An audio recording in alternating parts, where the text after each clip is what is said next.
on YouTube, Uberman here. So today, doing something a little bit differently. I've got a radiator leak in my Optima. It's been a persistent little sucker.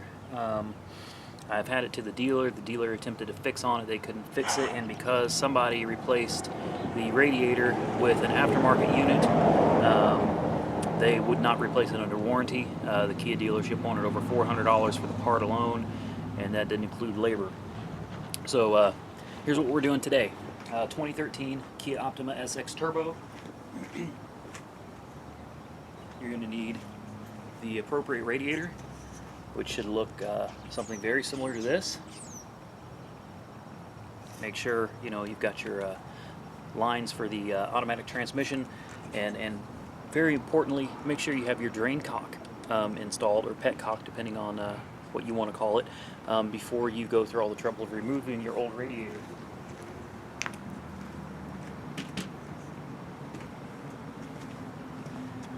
Now, on top of that, make sure you've got a couple gallons of coolant. Really, Kia uses some pretty cheap generic coolant, so you don't need anything special.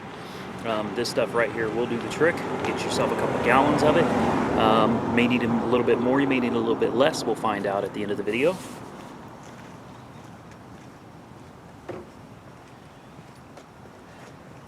Tools should be fairly simple. I don't think I'm going to need any screwdrivers, but a flathead and a Phillips is always a good idea to have on hand, just in case. Have your smartphone next to you. You never know when you might need Google. Something doesn't come off exactly the way you think it should. 3/8 drive ratchet and 1/4 inch ratchet. Very basic tools here, guys. I don't anticipate needing anything more than 8 and 10 millimeters. In fact, I'm pretty sure I can do this whole job with probably a Phillips screwdriver to get a couple of these plastic tabs off, and a 10 millimeter. I don't see anything, pliers. I will need pliers, so I will have to run back there and get some of those to get the hose clamps off. Let's get started. Okay, so first step, make sure your car is cold. You don't want to start taking apart the cooling system on a hot vehicle, so if you've been driving it, let it cool off for a couple hours before you go getting into this. You can start by grabbing this hose, this upper hose here, and I can feel that it's barely even warm anymore, and squeeze it. You don't want to take this cap off and get sprayed with coolant. So I can squeeze the hose. There's no pressure on the cooling system at all. The cap is cold, so we'll slowly crack it open and hold pressure on the cap just in case there is any pressure and you don't want to get sprayed in the face, and gently remove it. And as we can see, there's no issues here, no pressure. The cooling system is good and cold. You've got this hose right here that leads over to your coolant overflow reservoir. Go ahead and pull that hose off, and I would recommend sticking the hose down in it so you don't lose track of where it goes. Next, we need to drain the coolant. So it's kind of hard to show you, and I'd have to take my camera off of the tripod, but it's very self-explanatory, guys. Follow where the cap goes here. Follow it straight down to the bottom of the radiator, all the way down, and there is a petcock. You can feel it. Just unscrew it. Of course, have something to catch the coolant. Yeah, I don't, but you can see right here is the dealership tried to put silicone on it to prevent it from leaking. That's a dealership job right there. Needless to say, that didn't solve the problem. So while that's draining, let's move on to taking some parts off here. I haven't read any directions on this. I've been a mechanic since, well, I've been doing this over 20 years, so I don't need instructions on how to change out a radiator. I'll figure it out as I go. Looks like the coolant is just about finished draining, so let's move on to taking some of these parts off so we can gain access to the radiator itself. Looking at what I've got in front of me here, I'm going to say the first thing that we're going to want to get out of the way is this air intake snorkel. Looks like it's held on by two 10 millimeter bolts here, and it probably just pops off from the actual air cleaner housing over here. We'll find out for sure here in just a second. So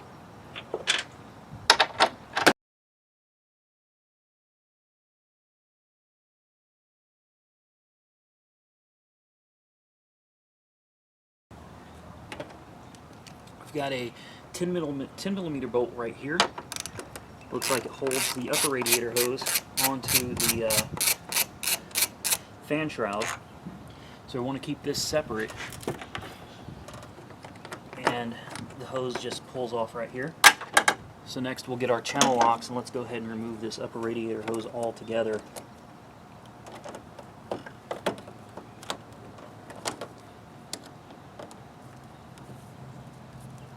Just squeeze the clamp, move it out of the way, twist, and being a newer car, these things will come off fairly easily.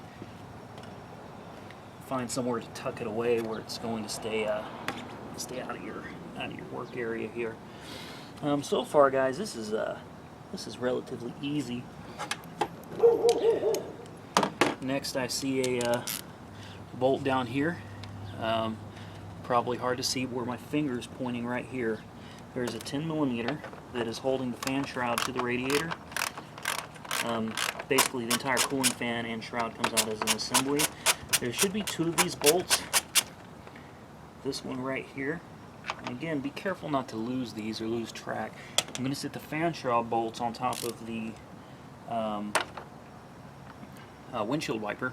Over here, we have another one, and these should be the only 2 bolts that attach the cooling fan assembly to the radiator. And at this point, other than a wiring connector, it should be ready to come out.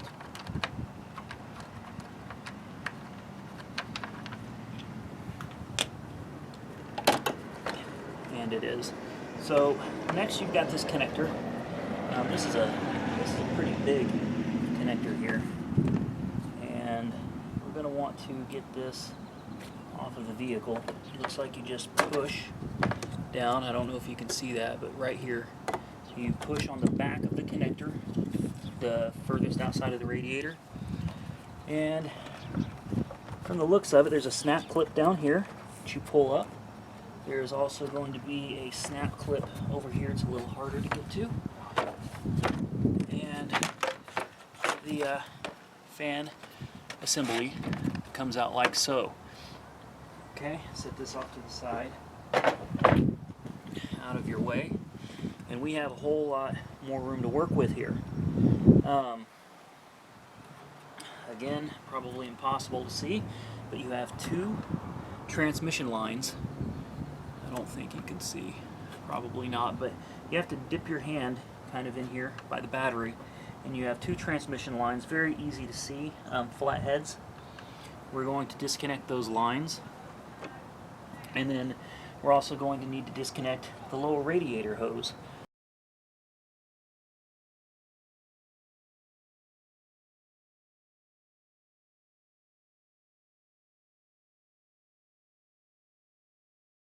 Now, we're pretty much to the point where we're going to be pulling this radiator out, so we need to get everything off of the top here.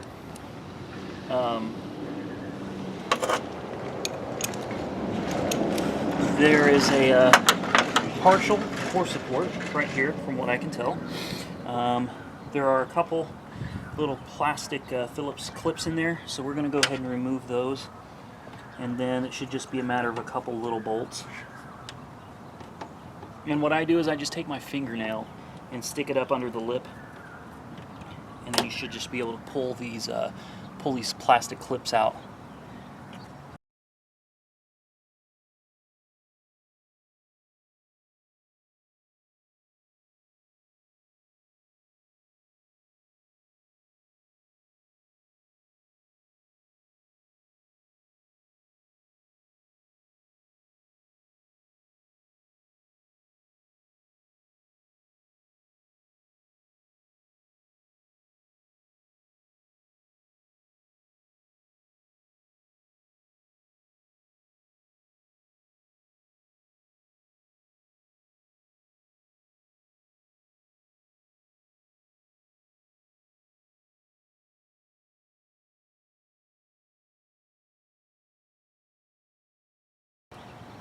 Okay guys, change of plans here.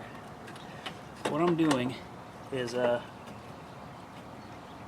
I really don't want to take this whole upper core support here off if I don't have to. So what I did is I pulled the radiator forwards, pulled off the mounting brackets right here, and the radiator will just lift up, but you still have the air conditioning lines attached, you have the condenser attached, so what you have to do is there's clips on the sides here. You have to pull these clips back, and you'll have to separate the condenser from the radiator.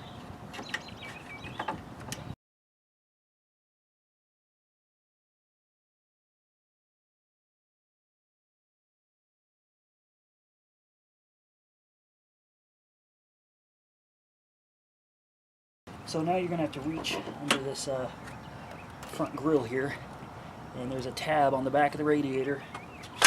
Pull it, there you go, and pull up on the core support, and the radiator is free.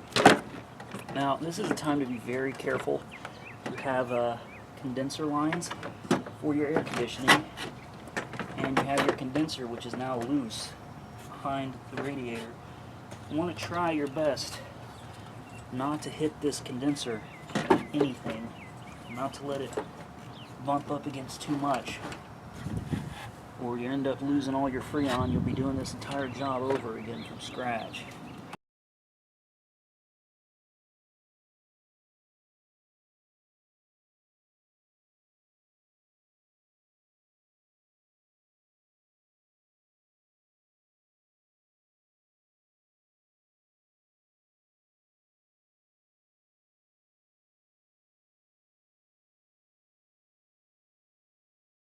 We're going to go in exact same way we had to come out. If I were you, I'd go ahead and remove these caps now, because I don't know how much clearance we're going to have once we're in there. Also guys, if you're going to change the radiator, just angle her down in here a little bit. It should drop right in. Pretty simple. Nothing too complicated about that. Make sure the drain cock is tight. Guys, if you're going to change out your radiator and you're changing your antifreeze, which I just had it flushed, which kind of sucks because that was a waste, but replace your radiator cap, guys. You know, doesn't make any sense not to. I don't have a new one yet, but I can assure you as soon as I get done installing this and test driving it, I will be going to the dealership to pick up a brand new cap. I would not recommend an aftermarket one.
Alright guys, let's go ahead and lock this sucker down.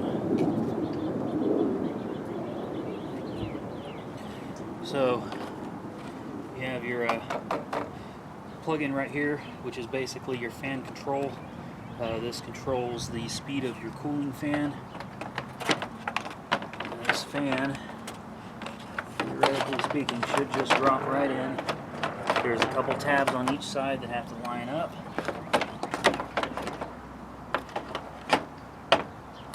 And we are lined up. Now you're going to have 2 bolts with yellow. I don't know if you can see that, but they have yellow.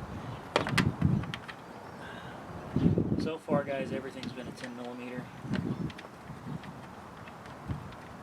Just go ahead and finger start them.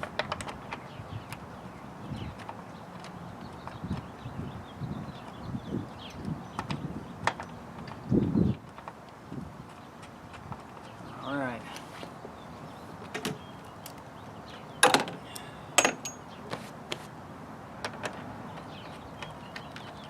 These don't have to be tight at all, guys. Go ahead and finger tighten them and then hit it with a ratchet just a hair, maybe a quarter to half of a turn. Keep in mind that you're tightening into plastic here, so be careful. Actually, it looks like it's going to be a little more than that. Tighten it till you feel it get snug, and then just a hair more. Nothing more than that. Let's plug in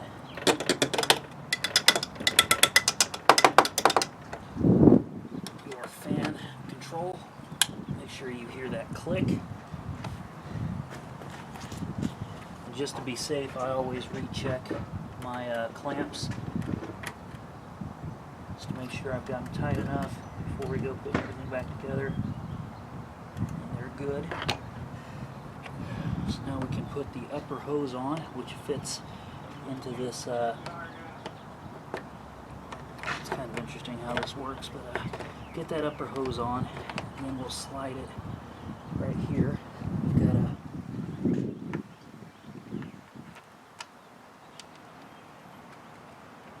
that on there. Find my channel locks. Let's get this clamp locked down.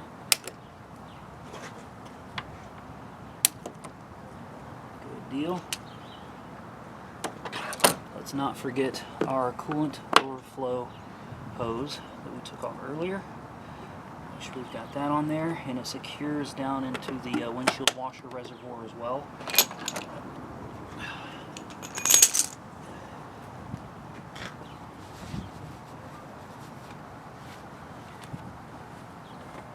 For the snorkel,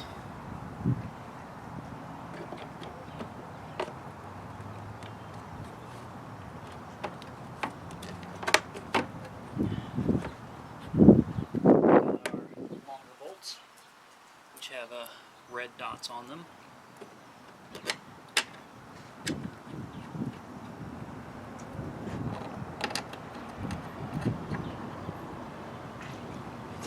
Go ahead and take all my tools out from under the hood here so that nothing gets forgotten or lost. Set them down over here.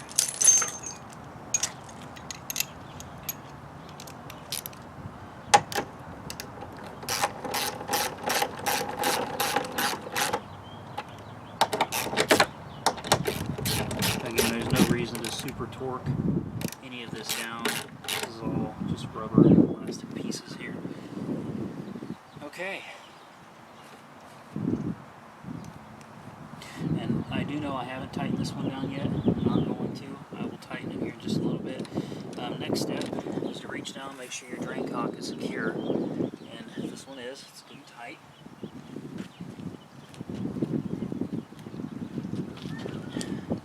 Let's grab our coolant. Let's fill it up and check for any leaks. And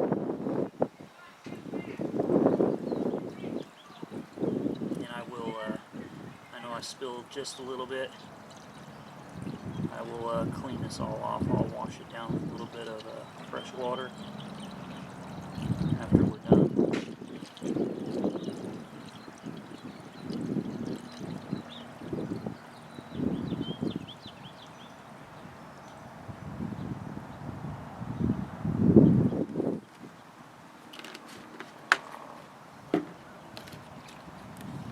Needless to say, that was not a full gallon. I'll probably need to go get some more coolant, but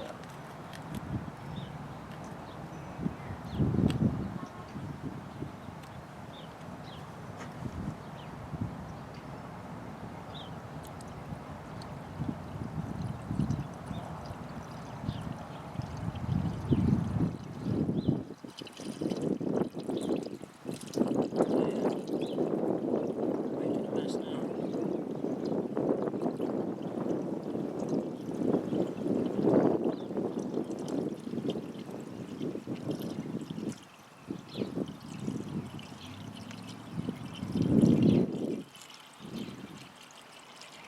It's filling up. Getting air pockets out of it. And I think 1 1/4 gallons might be plenty.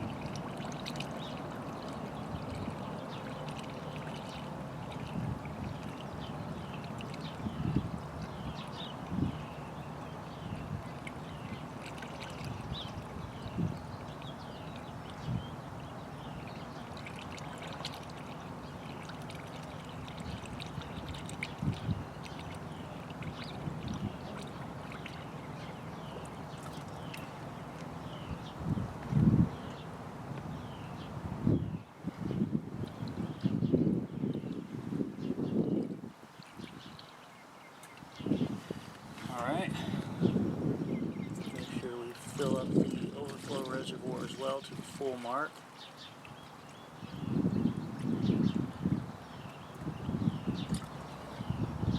We're full of the reservoir.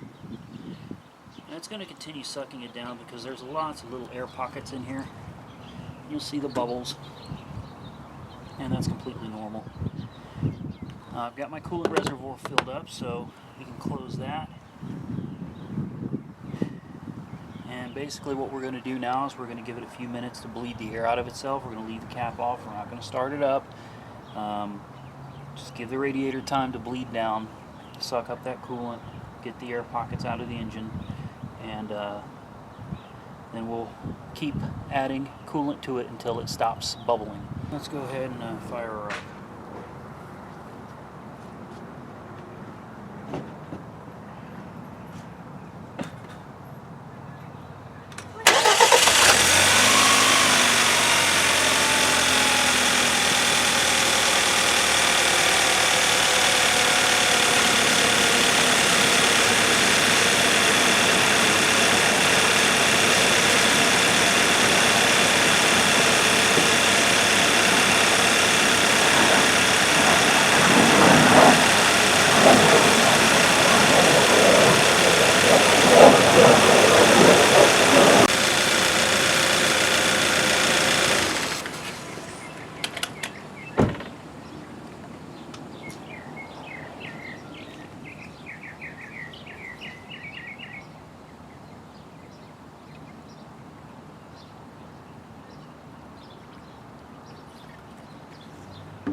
Alright, the bubbles seem to have subsided. We'll go ahead and leave the car sitting with the radiator open. I'll probably leave it sitting for a good half hour or so, and then come back and check on it. I'll rinse everything down, and it'll be time for a test drive. I got to go pick my brother up. He's about a 40-mile round trip, so that'll give it a pretty good opportunity to get good and hot and dry off on the drive, and then when we get back, I'll check for any more leaks, and that's exactly what you should do. Take it on a good run, verify there's no leaks, close her down. As always, guys, like, comment, subscribe. Thank you.